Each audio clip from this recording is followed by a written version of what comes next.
NT Ramarao గారు కాదు. ఈ మధ్యనే ఒక ఆయన మొన్నటిదాకా సీఎం ఉన్న ఆయన చాలా మాటలు మాట్లాడాడు అటు ఎన్టీ రామారావు గారి గురించి. ఎన్టీ రామారావు గారు దయాభిక్షతో ఆయన పార్టీలో ఉన్నాడు.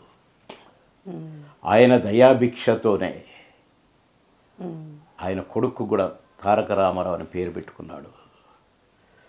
మరి ఆయన సామాన్యుడు, ఎందుకు పనికిరానోడు? నువ్వు మాట్లాడిన మాటలు నేను రిపీట్ చేయను, ఎందుకంటే నా దేవుణ్ణి గురించి నేను రిపీట్ చేయను. కానీ నువ్వు మాట్లాడిన మాటలకు సంబంధించిన పోలికలు ఉన్నవాడైతే ఆయన పేరు నీ కొడుకు ఎట్లా పెట్టుకున్నా? నీ కొడుకు కూడా ఏదైనా? నీ కొడుకు కూడా నువ్వు మాట్లాడిన మాటలకే సంబంధించిన వాడే సరిపోతాడా? నీ సంబోధన ఆయనకు మ్యాచ్ అవుద్దా? అది ఆయన ఆత్మ పరిశీలన చేసుకొని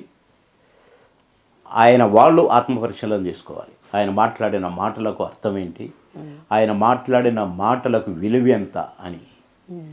కనుక ఎన్టీఆరే ఈ యుగమే కాదు, ఎన్ని యుగాలైనా మళ్ళా అలాంటి ఎన్టీఆర్ గారు మళ్ళీ పుడితే చెప్పలేము. ఆయన వారసులు ఎంతమంది ఉన్నా ఉండొచ్చు. మా జూనియర్ ఎన్టీఆర్ ఉన్నాడు, బంగారు తండ్రి.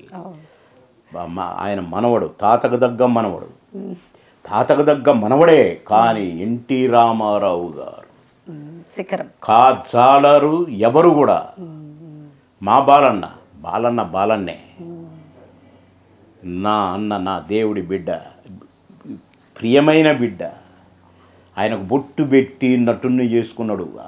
ఆయన కుటుంబంలో ఒక వ్యక్తిని, ఆ వ్యక్తే బాలన్న. ఆయన ఎంత ప్రేమ ఉంటే బొట్టు కూడా ఆయన పెట్టి కొడుక్కి ఆయన నటుని చేసుకున్నాడు. అలాగే మనవడు ఎంత ఆడుకునేది ఆయనతో, నేను చూసిన